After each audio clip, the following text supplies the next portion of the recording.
बिस्मिल्लाहिर्रहमानिर्रहीम, अस्सलाम वालेकुम। मैं शजीउल्लाह फिरासत, आप देख रहे हैं नेशनल और इंटरनेशनल न्यूज पर मुश्तमिल 4 टीवी का खुसूसी खबरनामा दुनिया भर से, यानी खबरें आपकी नजर से। सबसे पहले हेडलाइंस। तेलंगाना में टीआरएस की सुनामी, प्रजा कुटुंबी बह गई। केसीआर की पॉलिसियों पर अवाम ने लगाई मोहर। हैदराबाद में मजलिस की 7 सीटें बरकरार।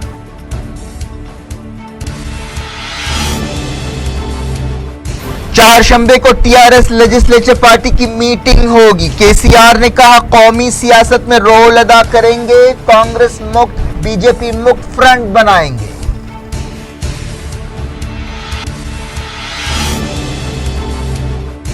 टीआरएस और मजलिस के दफ्तरों में जश्न। असद ओवैसी ने केसीआर को दी मुबारकबाद, कहा आप जैसा कोई नहीं।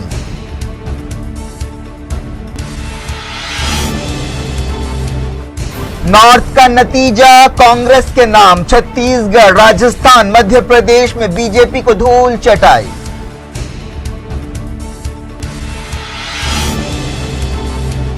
दो 2019 से पहले कांग्रेस को मिला ऑक्सीजन। पार्टी सदारत की सालगिरह पर राहुल को 3 रियासतों का तोहफा।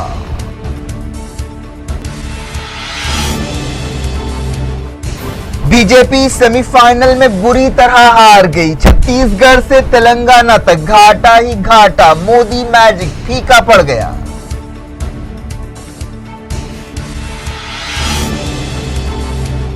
बर्तानिया में ब्रेक्जिट बहरान, पार्लियामेंट में वोटिंग मुलतवी। यूरोपीय यूनियन ने दरवाजे खुले रखे।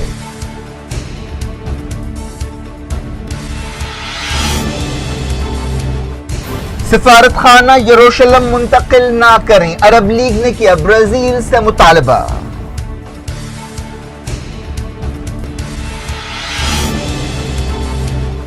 फ्रांस के सदर एहतजाजियों के आगे झुके, कई वेलफेयर कदम उठाने का किया ऐलान।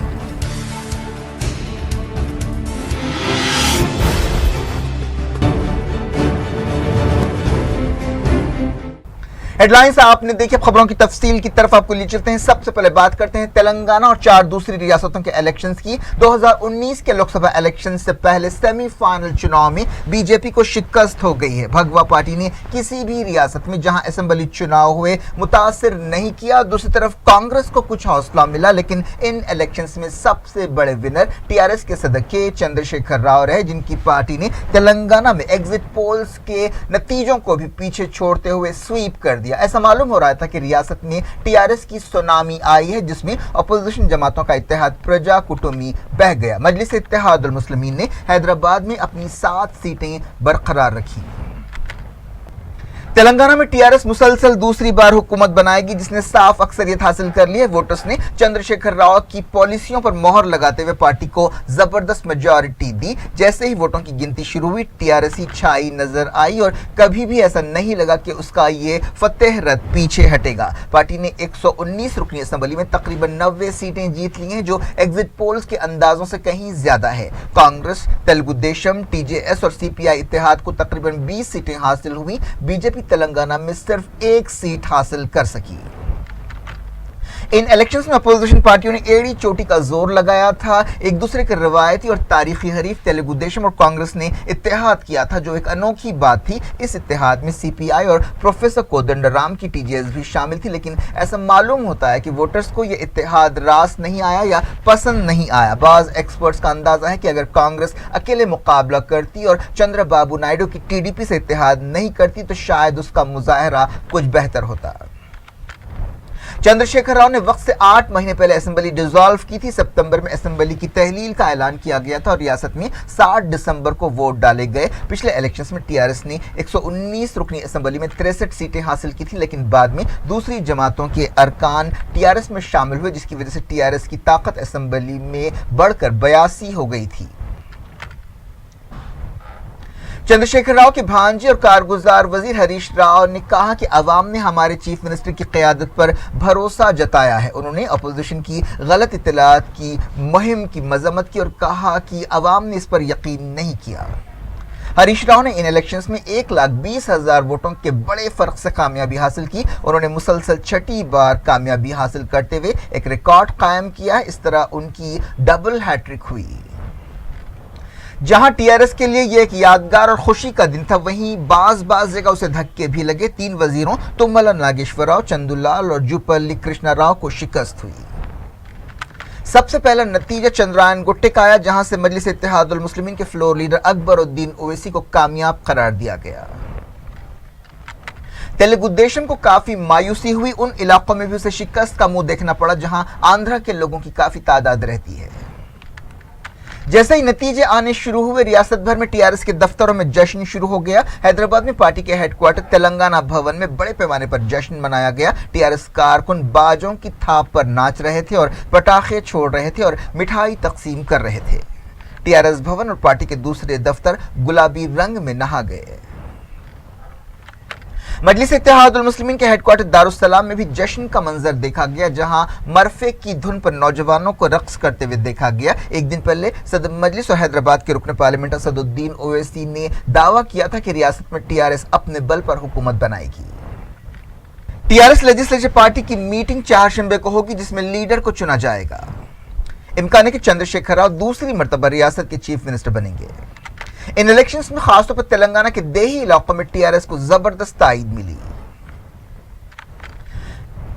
चंद्रशेखर राव हुकूमत ने अवाम की भलाई के लिए कई स्कीमें शुरू की थी, जिनमें शादी मुबारक, किसानों के लिए 8,000 रुपए फी एकड़ इंश्योरेंस कवर वगैरह शामिल है। और ऐसा मालूम होता है कि इन इलेक्शंस में अवाम ने इन स्कीमात पर मोहर लगाई।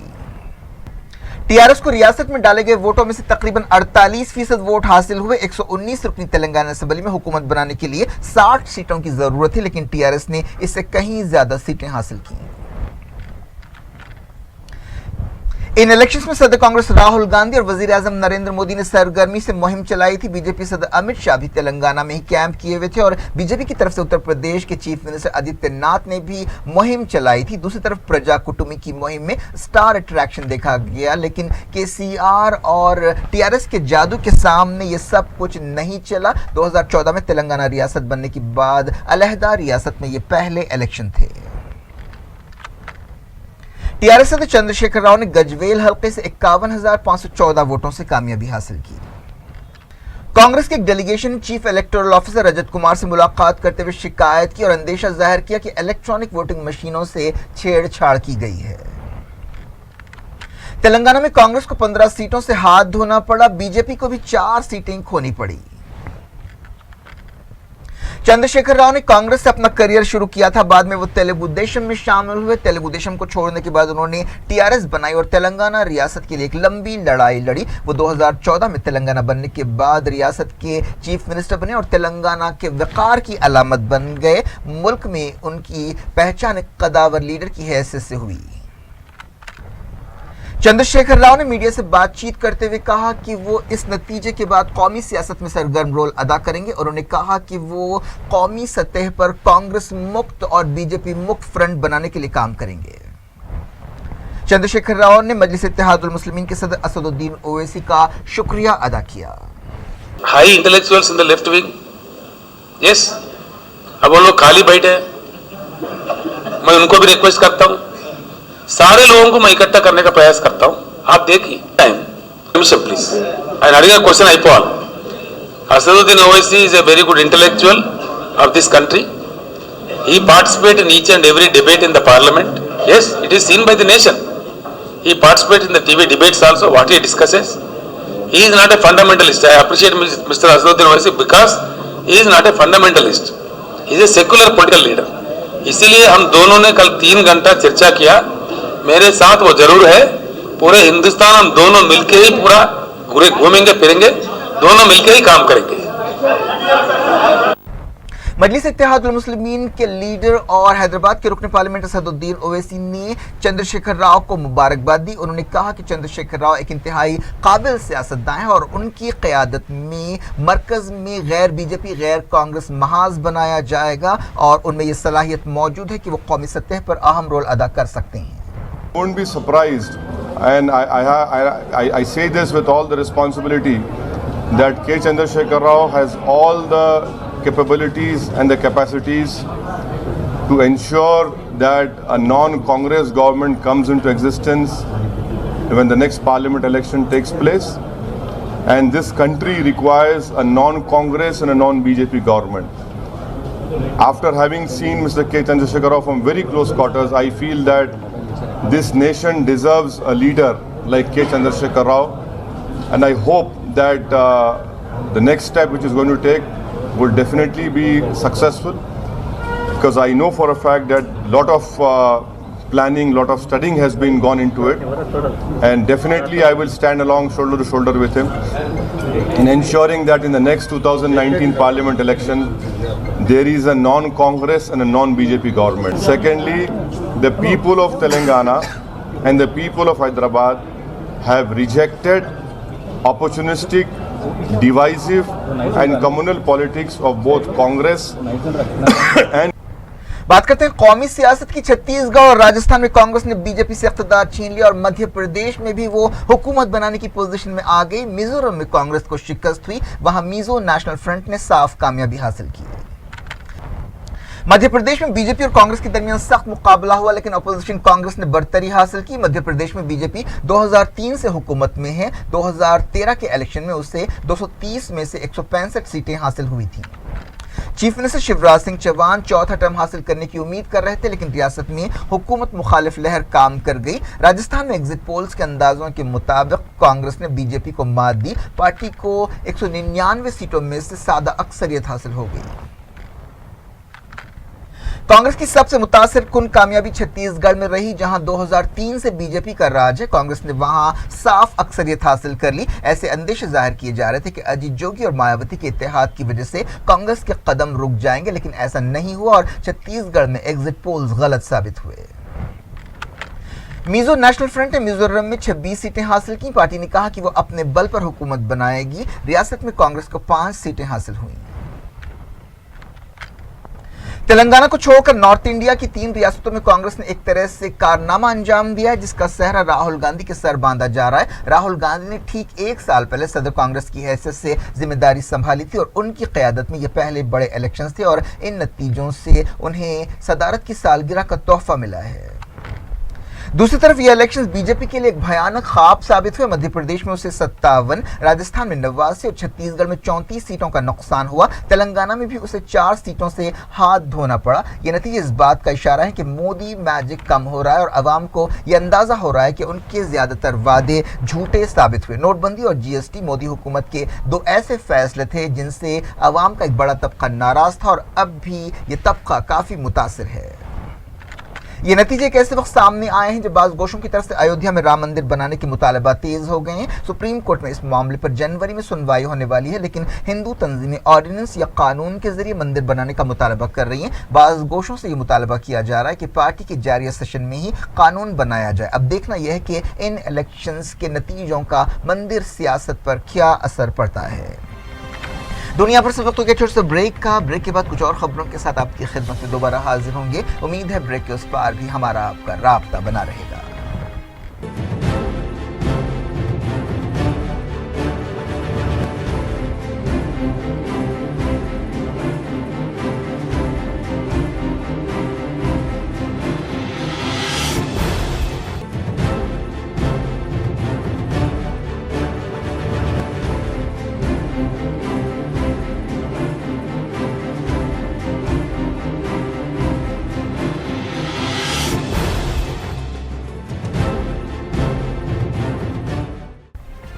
Welcome back. आप देख रहे हैं अपना पसंदीदा खबरनामा दुनिया भर से। मैं शजीउल्लाह फरासत। इस खबरनामे में हम आपके लिए लाते हैं दुनिया के गोशे गोशे से आपकी पसंद और दिलचस्पी की खबरें। आगे बढ़ने से पहले हेडलाइंस एक बार फिर।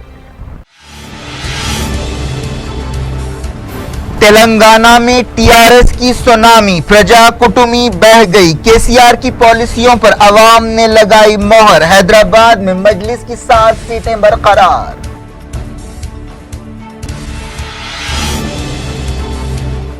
चारशंबे को टीआरएस लेजिस्लेचर पार्टी की मीटिंग होगी। केसीआर ने कहा कौमी सियासत में रोल अदा करेंगे, कांग्रेस मुक्त बीजेपी मुक्त फ्रंट बनाएंगे।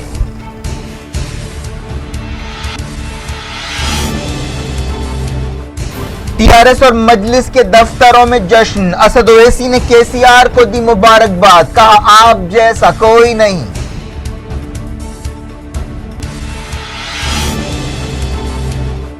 नॉर्थ का नतीजा कांग्रेस के नाम। छत्तीसगढ़, राजस्थान, मध्य प्रदेश में बीजेपी को धूल चटाई।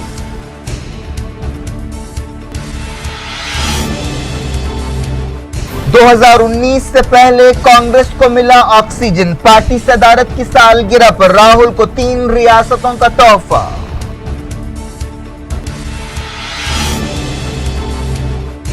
बीजेपी सेमीफाइनल में बुरी तरह हार गई। छत्तीसगढ़ से तेलंगाना तक घाटा ही घाटा। मोदी मैजिक फीका पड़ गया।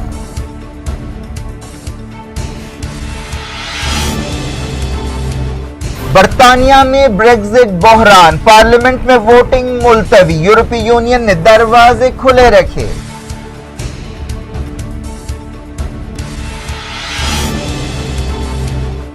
सिफारत खाना यरूशलेम मुंतकिल ना करें, अरब लीग ने किया ब्राजील से मुतालबा।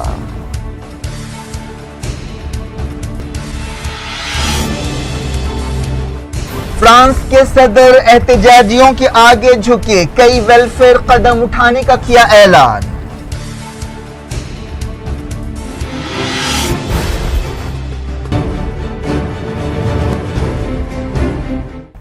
बुलेटिन के इस हिस्से में देखते हैं इंटरनेशनल न्यूज। अफगानिस्तान की दारुलकुमत काबुल में सिक्योरिटी फोर्सेस के एक काफिले पर खुदकुश बम्बरदार के हमले में कम से कम 4 लोग हलाक हुए और 6 जख्मी हुए। तालिबान ने इस हमले की जिम्मेदारी कबूल की है। अफगानिस्तान में इस तरह के हमलों में इजाफा हुआ है। वजारत दाखिला के तर्जुमान नजीब दानिश ने बताया कि मंगल की सुबह काबुल के इलाके पेशमान में यह हमला हुआ।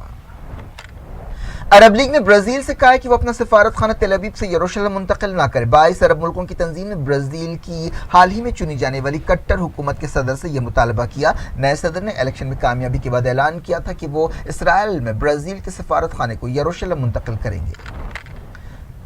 अरब मुल्कों के सफीरों ने ब्राजीलिया शहर में एक मीटिंग करते हुए ब्राजील की हुकूमत के इस मंसूबे पर गौर किया। ब्राजील यरूशलेम में सिफारत खाना खोलने वाला अमरीका के बाद दूसरा बड़ा मुल्क होगा। इसराइली फौज ने मगरबी किनारे के गांव में एक फलस्तीनी को गोली मारकर हलाक कर दिया, जिन्होंने एक सिक्योरिटी चेक पॉइंट पर कार से हमले की कोशिश की। इस फलस्तीनी की पहचान 27 साला उमर हसन अवद की हैसियत से की गई है। अल खलील या हिब्रोन शहर के साकिन इस फलस्तीनी की हॉस्पिटल के रास्ते में मौत हो गई। फलस्तीनी अथॉरिटी के अहदेदारों ने बताया कि अवद को कई गोलियां लगी। फलस्तीन की वफा न्यूज एजेंसी ने कहा कि एम्बुलेंस के जरिए हॉस्पिटल ले जाने तक उनका काफी खून बह चुका था और हॉस्पिटल पहुंचाने पर उन्हें मुर्दा करार दिया गया। इसराइली फौज ने दावा किया कि इसराइली सिपाहियों ने कार को उस वक्त गोली मारी जब ड्राइवर ने रुकने से इनकार कर दिया। तंजीम आज़ादी फ़लस्तीन पीएलओ के मरहूम लीडर यासिर अराफात के एक साबिक एडवाइजर ने कहा है कि फ़लस्तीनी रहनुमा की मौत तबई या नेचुरल नहीं थी, बल्कि उन्हें कत्ल किया गया। उन्होंने अरबी ज़बान की एक न्यूज़ एजेंसी को इंटरव्यू देते हुए ये बात कही। बासिल अबू शरीफ ने कहा कि साबिक अमरीकी सदर जॉर्ज डब्ल्यू बुश और सऊदी अहदेदारों के दरमियान एक मीटिंग में यासिर अराफात को रास्ते से हटाने की तजवीज़ पर गौर किया गया था। कहा जाता कि यासिर अराफात को जहर देकर कत्ल किया गया। इसराइली मीडिया में कहा गया कि नाब्लस शहर में एक देसी बम को नाकारा बनाया गया। इस दौरान बास फलस्तीनी इलाकों में घरों को गिराने की मुहिम जारी रही। ईरान के सदर हसन रूहानी ने यमन बहरान को हल करने के लिए बातचीत की तायद की है। उन्होंने तेहरान में फौज के चीफ से मुलाकात करते हुए कहा कि ऐसे इशारे मिले हैं कि यमन में अमन कायम करने के हवाले से अच्छी कोशिशें हुई हैं। वो स्वीडन बातचीत के पस मंजर में ये बात कह रहे थे। फ्रांस के सदर इमैनुअल मैक्रोन ने ऐलान किया कि मुल्क में महंगाई के खिलाफ जारी एहतजाज के बाद भलाई के कई कदम उठाए जाएंगे। टेलीविजन पर पेश होते हुए उन्होंने कहा कि कम से कम उजरत में इजाफा किया जाएगा और टैक्स में छूट दी जाएगी। उन्होंने ऐलान किया कि 2019 में कम से कम उजरत बढ़ाकर माहाना 100 यूरो कर दी जाएगी। यूरोपीय यूनियन की खारजा पॉलिसी चीफ फेडरिका मोगेरिनी ने कहा है कि जल्द ही ईरान के साथ डॉलर के बगैर तिजारत का एक मैकेनिज्म बनाया जाएगा। ब्रुसेल्स में मीडिया से बातचीत करते हुए उन्होंने कहा कि अगले कुछ हफ्तों में ऐसा हो सकता है जिसका मकसद जायज तिजारत को बढ़ावा देना है। अमेरिका में सऊदी अरब के साथ ताल्लुकात के मसले पर पार्लियामेंट का एक पैनल जायजा ले रहा है। खारजी उमूर की कमेटी के रुकन सेनेट एलिट एंजल ने इस ताल्लुक से तहकीकात शुरू की है। तुर्की में जमाल खशोगी के कत्ल के बाद सऊदी अरब के साथ ताल्लुकात की सतह घटाने के लिए अमेरिका में ट्रंप हुकूमत पर काफी दबाव है। सऊदी अरब के क्राउन प्रिंस मोहम्मद बिन सलमान के खिलाफ लंदन में जिलावतन सऊदियों की एक मुहिम शुरू की गई है। ये इस तरह की दूसरी मीटिंग थी जिसे खिताब करते हुए कई नाराज सऊदी शहरियों ने कहा कि जमाल खशोगी के कत्ल से ये वक्त आ गया है कि क्राउन प्रिंस की पॉलिसियों पर रोक लगाई जाए। बरतानिया में ब्रेक्जिट मसले पर एक बहरान पैदा हो गया। ब्रिटिश पार्लियामेंट में इस मसले पर वोटिंग को मुलतवी कर दिया गया। यूरोपीय यूनियन की एक अदालत ने कहा है कि बरतानिया को यूरोपीय यूनियन को छोड़ने के अपने फैसले को वापस लेने का मौका दिया जा सकता है। यूरोपीय यूनियन से बरतानिया को अलग होने के लिए अगले साल 31 मार्च तक की डेडलाइन मुकर्रर की गई थी। इस ताल्लुक से काफ़ी उलझन और गैर यकीनी पैदा हो गई। इस दौरान थेरेसा मे ने ब्रेक्जिट मसले पर यूरोपीय लीडर से बातचीत की। पता चला है कि थेरेसा मे यूरोपीय लीडर से बाज़ जमानतें मांग रही हैं। इस दौरान थेरेसा मे ने बरतानिया के अरकान पार्लियामेंट से जो दूसरे रेफरेंडम का मुतालबा कर रहे हैं कहा कि वो अपने दिलो दिमाग खुले रखें और इस ताल्लुक से ईमानदार रहें कि इसका मुल्क के लिए क्या मतलब होगा। क्या कुछ हो रहा है आपकी दुनिया में, आखिर में हेडलाइंस दुनिया भर से एक बार फिर देखते हैं। तेलंगाना में टीआरएस की सुनामी, प्रजा कुटुंबी बह गई। केसीआर की पॉलिसियों पर अवाम ने लगाई मोहर। हैदराबाद में मजलिस की 7 सीटें बरकरार।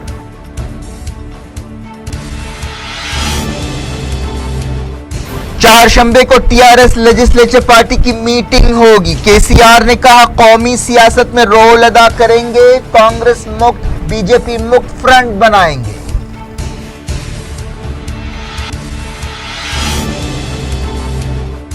टीआरएस और मजलिस के दफ्तरों में जश्न। असद ओवैसी ने केसीआर को दी मुबारकबाद, कहा आप जैसा कोई नहीं।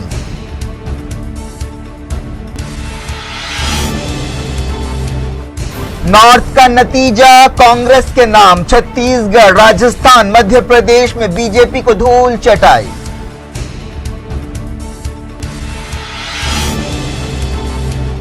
दो 2019 से पहले कांग्रेस को मिला ऑक्सीजन। पार्टी सदारत की सालगिरह पर राहुल को 3 रियासतों का तोहफा।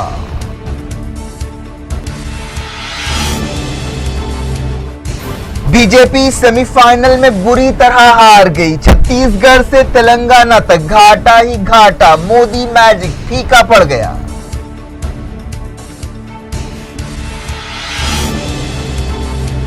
बरतानिया में ब्रेक्जिट बहरान, पार्लियामेंट में वोटिंग मुलतवी। यूरोपीय यूनियन ने दरवाजे खुले रखे।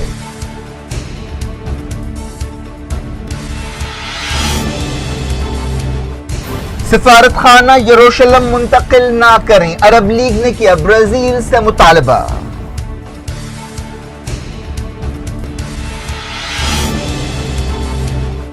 फ्रांस के सदर एहतजाजियों के आगे झुके, कई वेलफेयर कदम उठाने का किया ऐलान।